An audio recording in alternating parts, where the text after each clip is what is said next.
তো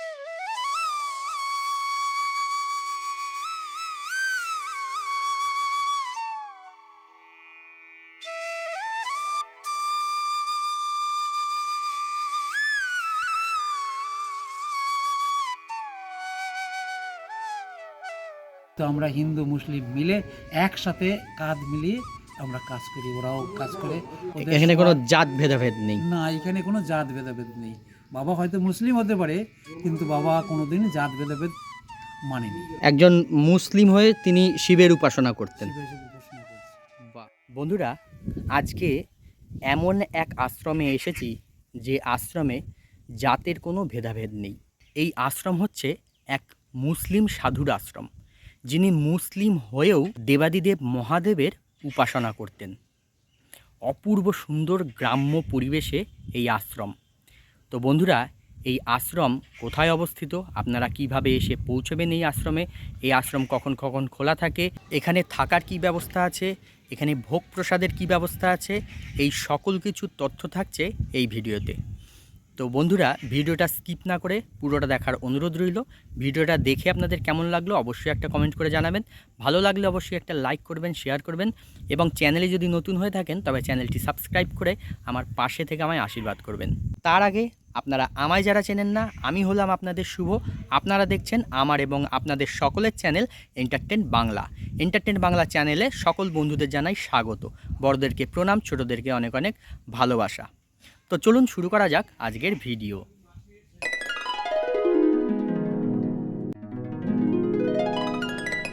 আমি এখন আছি ত্রিবেণী স্টেশনে। ত্রিবেণী স্টেশন থেকে আমি ধরব হাওড়া কাটোয়া লোকাল।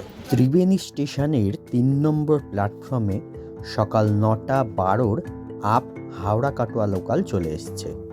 ট্রেনে উঠে ট্রেনের জানলা দিয়ে বাইরের অপূর্ব প্রাকৃতিক সৌন্দর্য উপভোগ করতে করতে এগোতে লাগলাম আজকের গন্তব্যস্থলের দিকে।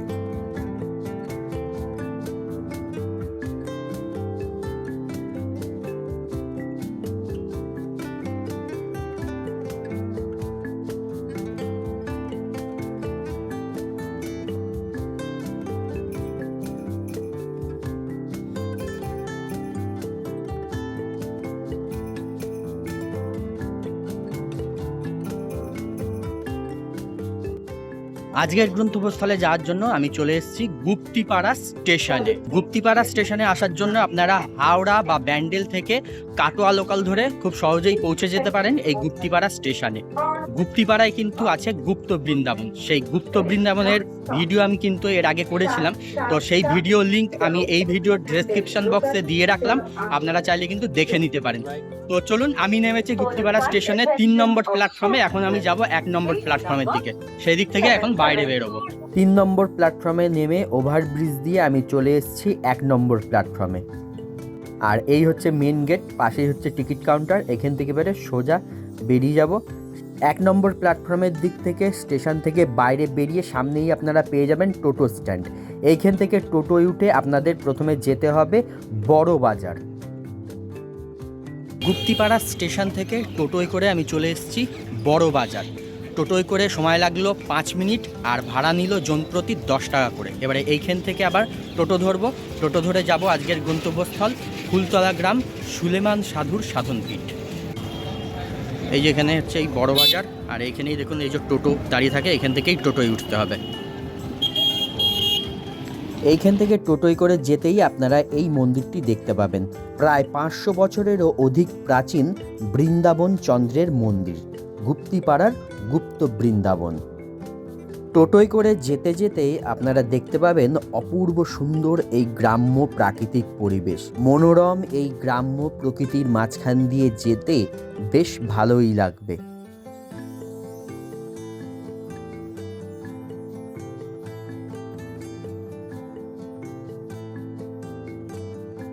বড় বাজার থেকে টোটোয় করে আমি এসে দেখুন এই জায়গাটায় নামলাম। আর এই যে ডান দিকে রাস্তাটা ঢুকে গেছে, দুদিকে মাঠ, মাঝখান দিকে এই ঢালাই রাস্তা, এই রাস্তা দিয়ে এবারে হেঁটে যেতে হবে। বড় বাজার থেকে টোটোয় করে এই অবধি আসতে সময় লাগলো ২০ মিনিট, আর ভাড়া হচ্ছে জনপ্রতি ১৫ টাকা করে। আর এই রাস্তাটা একবার দেখুন, কি অপূর্ব লাগছে। দুদিকে খোলা মাঠ, ক্ষেত, আর মাঝখান থেকে এই রাস্তা চলে গেছে। অসাধারণ সুন্দর। গ্রাম্য পরিবেশে এরকম রাস্তা দিয়ে হাঁটতে কি যে ভালো লাগে। আপনারা কিন্তু গুপ্তিপাড়া স্টেশন থেকে টোটো রিজার্ভ করেও একদম আশ্রমের সামনে অবধি আসতে পারেন। টোটো রিজার্ভ ভাড়া আমি জিজ্ঞেস করলাম, বলল 100 টাকা লাগবে। আপনাদের এই যে রাস্তাটা হাঁটছি আমি, এই রাস্তাটা হেঁটে যেতে 2 মিনিট মতন সময় লাগবে। তো এই রাস্তাটা আপনাদের হাঁটতে হবে না, একদম আশ্রমের সামনেই নামাবে টোটো। তাহলে ভাড়া লাগবে, রিজার্ভ ভাড়া হচ্ছে 100 টাকা। আর আমি যেভাবে আসলাম সেভাবে যদি আসেন তাহলে ভাড়াটা একটু কম পড়বে। চলে এসেছি আশ্রমের একদম সামনে। এই হচ্ছে সুলেমান সাধুর সাধনপীঠ।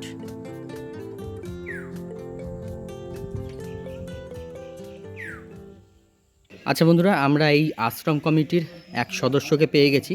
তা ওনার কাছ থেকে এই আশ্রম সম্বন্ধে আমরা কিছু তথ্য, কিছু কথা জেনে নেব। নমস্কার, আপনার নামটা একটু বলুন। সুজিত রায়। আচ্ছা, এই আশ্রম কিভাবে এখানে গড়ে উঠলো সেই ইতিহাসটা যদি একটু বলেন। আশ্রম প্রথমে ছিল ভাঙা ঘর, একটুখানি ঘর ছিল। এক সাধু এইখানে সিদ্ধি লাভ করার জন্য, এটা হচ্ছে বাবার বাক্যি সিদ্ধি, এইখানে 12 বছর সিদ্ধি লাভ করেছে। 12 বছর না খেয়ে সিদ্ধি মানে ধ্যান করে বাবা এইখানে সিদ্ধি লাভটা করেছে। তারপর আস্তে আস্তে মানুষের সাহায্যে গড়ে ওঠে এই আশ্রম।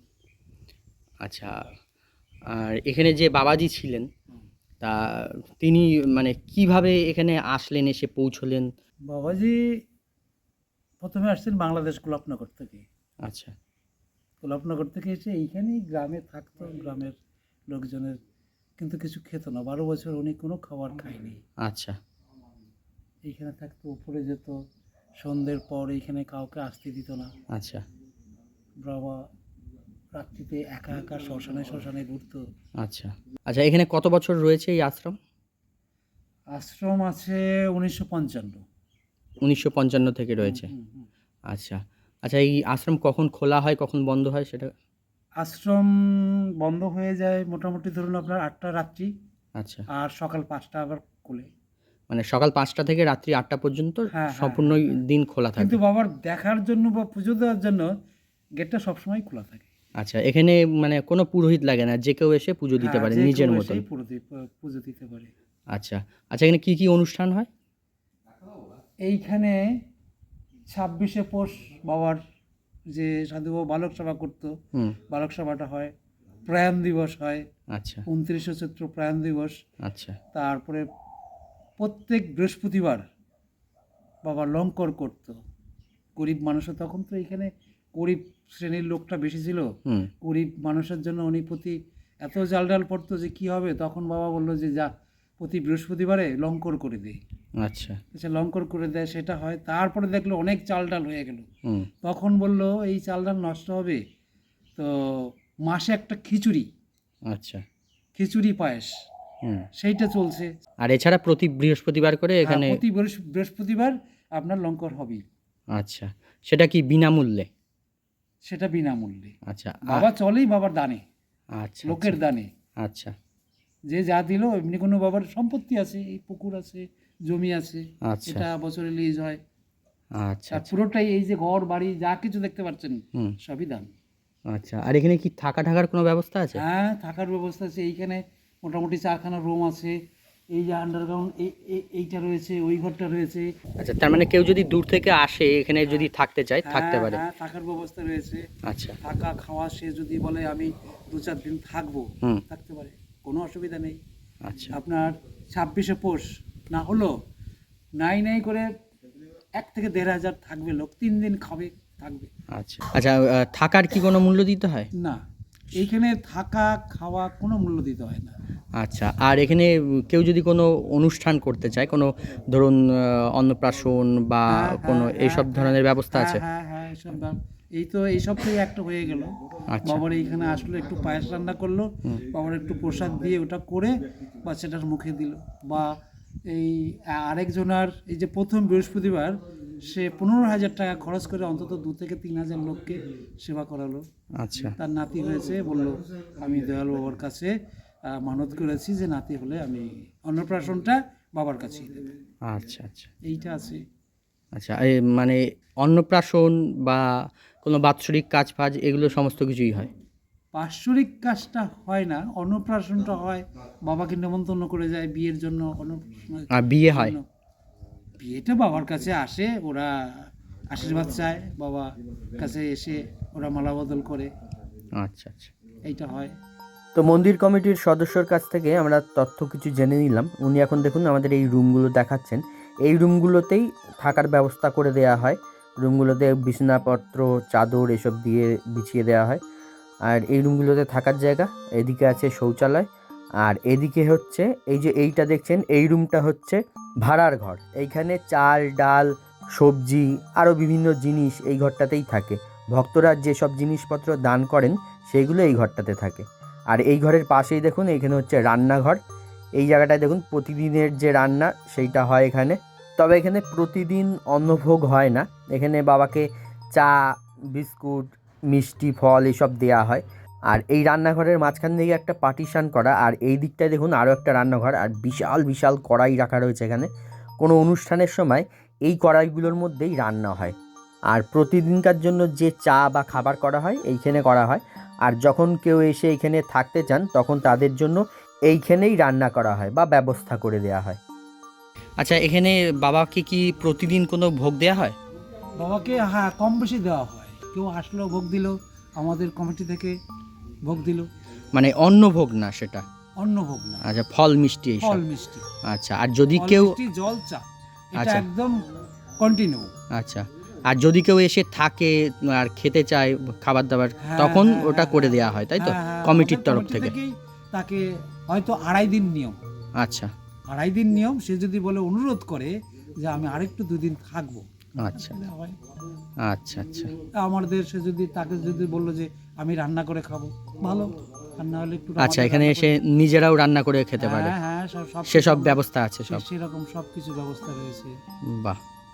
এইখানে এই যে 26শে পৌষ বাংলাদেশ, মুর্শিদাবাদ, ডোমকল এইসব জায়গা থেকে ভক্তরা আসবে, তারা সবই মুসলিম, কিন্তু আমরা হিন্দু মুসলিম মিলে একসাথে কাঁধ মিলিয়ে আমরা কাজ করি। ওরাও কাজ করে, ওরাও এসে আনন্দ পায়। ওদের আমরা খাবার দাবার 3 বেলা খাবার দিই। আচ্ছা, ওদের এখানে কোনো সবার- জাত ভেদাভেদ নেই? না, এখানে কোনো জাত ভেদাভেদ নেই। বাবা হয়তো মুসলিম হতে পারে, কিন্তু বাবা কোনোদিন জাত ভেদাভেদ মানেনি বা আচ্ছা। চায়ও নি, সবাই সমান। একজন মুসলিম হয়ে তিনি শিবের উপাসনা করতেন? শিবের উপাসনা করছে, বাহ। তার উপাসনা যেটা সেটাই করছে। আচ্ছা আচ্ছা। বসলো বাবাকে দয়া করলো, বাবা কৃপা করলো, এইভাবেই চলে আমাদের। এইবারে চলে এসেছি মূল মন্দিরের সামনে। এই হচ্ছে দয়াল বাবার মূল মন্দির। সুলেমান সাধু, যিনি স্থানীয় বাসিন্দাদের কাছে উনি দয়াল বাবা নামেই অধিক পরিচিত। মন্দিরটা কিন্তু বেশ উঁচু, আন্ডারগ্রাউন্ডে ঘর রয়েছে একটা, তার ওপরে মন্দিরটা তৈরি। আর সামনে দেখুন এখানে লেখা রয়েছে দয়াল বাবা সুলেমান সাধুর সাধনপীঠ, ফুলতলা, চরকৃষ্ণবাটি, বলাগড়, হুগলি। স্থাপিত ইংরাজির 1955 সাল। মূল মন্দিরে ওঠার জন্য সামনের দিক দিয়ে দেখলেন 2টো সিঁড়ি রয়েছে, পেছন দিক দিয়েও একটা সিঁড়ি রয়েছে। তো আমি মূল মন্দিরে যাওয়ার জন্য পেছন দিককার সিঁড়িটা দিয়ে ওপরে উঠছি। সিঁড়িগুলো দেখুন সম্পূর্ণটাই পাথর দিয়ে বাঁধানো, আর দুদিকে সুন্দর রেলিং করা আছে। আর ওপরে উঠেও ওপরটাও দেখুন মন্দিরের ফ্লোর, মন্দিরের দেওয়াল, মন্দিরের যে সাইডের পাঁচিল রয়েছে সম্পূর্ণটা দেখুন পাথর দিয়ে আর টাইলস দিয়ে সুন্দর করে বাঁধানো রয়েছে। আর এই মন্দিরের ওপরে উঠে চারিদিককার এই প্রকৃতি কি অপূর্ব সুন্দর দেখতে লাগছে দেখুন।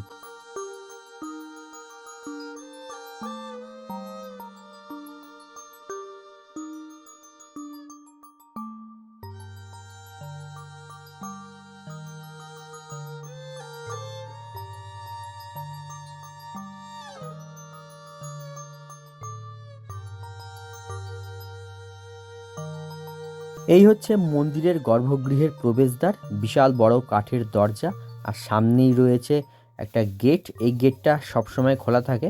আর মন্দিরের গর্ভগৃহে বেশ বড় একটা সুন্দর কাঠের সিংহাসন রয়েছে, আর সিংহাসনে দয়াল বাবা সুলেমান সাধুর একটি বড় চিত্রপট রাখা রয়েছে।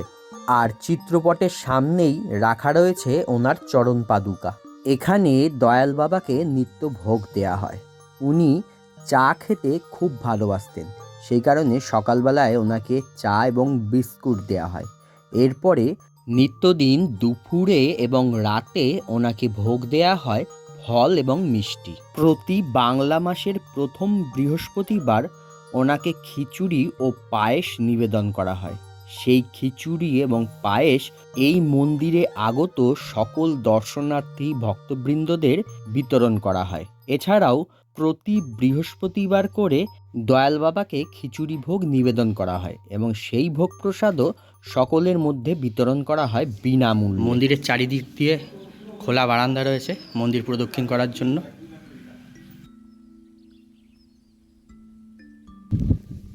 মন্দিরের ওপরে দাঁড়িয়ে এই যে মন্দিরের সামনের যে ভিউটা, কি অপূর্ব লাগছে একবার দেখুন, অসাধারণ সুন্দর। মানে মন একদম শান্ত হয়ে যাবে এখানে আসলে। চারিদিকে শান্ত নিরিবিলি দারুণ পরিবেশ, গ্রাম্য পরিবেশের মাঝখানে এমন সুন্দর একটা মন্দির, একটা আশ্রম, সত্যি অপূর্ব সুন্দর।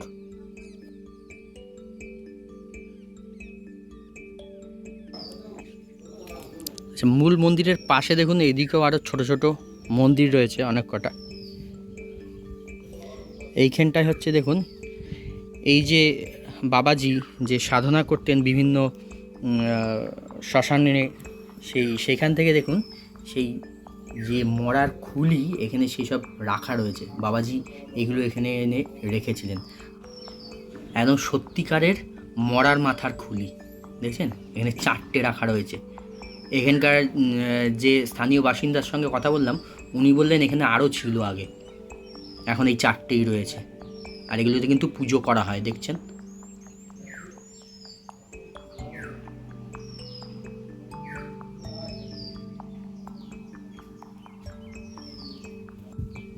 আর এই পাশেই রয়েছে এখানে বাবার বিশ্রাম ক্ষেত্র। এই যে মন্দিরটা, এখানে বাবা বিশ্রাম নিতেন। এটা আগে টিনের চাল দেয়া, খড়ের ছাউনি দেয়া ছিল। তারপরে এক ভক্ত বাবাকে এই পাকা মন্দিরটা করে দিয়েছিলেন, এই বিশ্রাম কক্ষটা।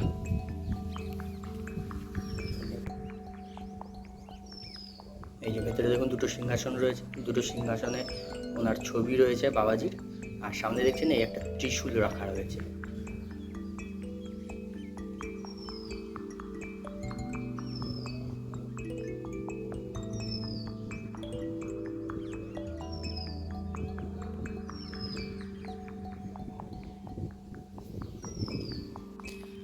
বাবার এই বিশ্রাম মন্দিরের পাশেই দেখুন এই দিকে রয়েছে আর একটা মন্দির।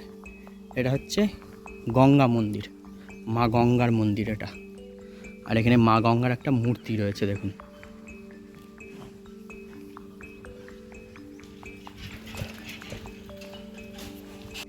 মা গঙ্গার কিন্তু এটা মৃন্ময়ী মূর্তি।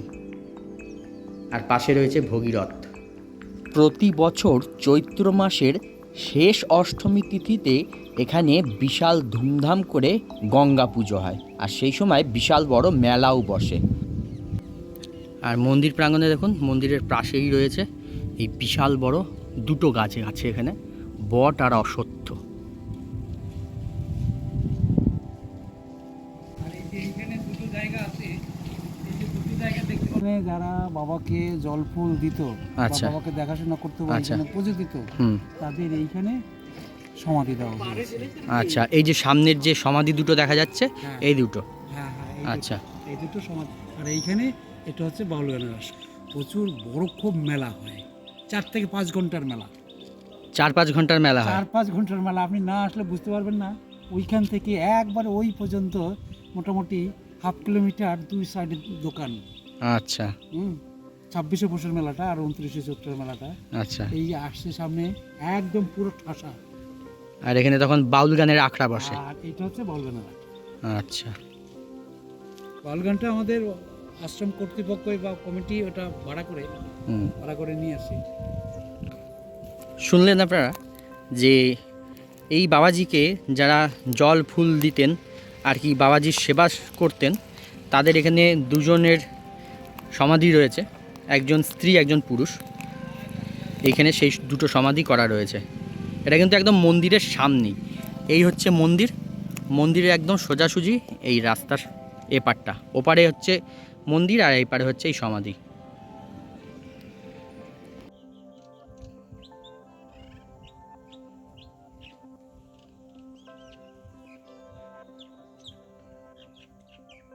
তো বন্ধুরা, এই গ্রাম্য পরিবেশে এই সুলেমান সাধুর সাধনপীঠ আশ্রম আপনাদের কেমন লাগলো অবশ্যই কমেন্ট করে জানাবেন। তো আজকের মতন ভিডিওটা এখানেই শেষ করছি। দেখা হচ্ছে পরবর্তী নতুন কোনো ভিডিওয়ে। সবাই ভালো থাকবেন, সুস্থ থাকবেন, সাবধানে থাকবেন।